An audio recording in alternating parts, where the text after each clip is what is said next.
Engleski filmski producenti na svom su sastanku 1921. godine posve ozbiljno zaključili da će obustaviti vlastitu proizvodnju jer je zbog štednje bolje uvoziti hollywoodske filmove.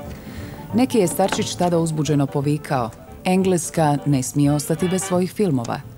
Čim je sjeo, udarila ga je kap. U njegovu otrcanom odijelu našli su samo 19 penija.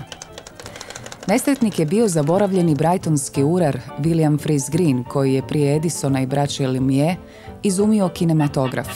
On je još 1885. prikazao svoj prvi film u ljetovalištu Bath, a na današnji dan 1889. dobio je i patent za svoje aparate.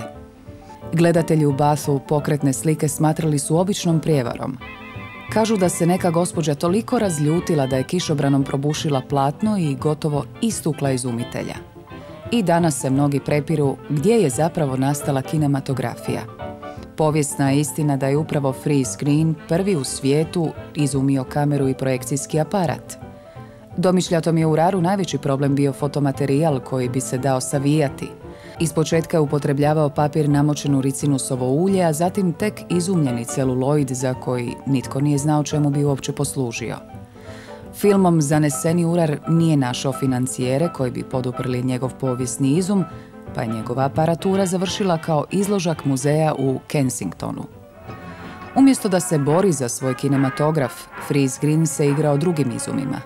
Bavio se rentgenskim zrakama, fotografijama u boji, zrakoplovima, pa čak i bežičnim brzojavom. Naposljetku je posve propao i u sirotinskom sobičku pjesmama kratio vrijeme. Iako za života William Freeze Green nije postigao nikakvu slavu, uspio je ipak nešto.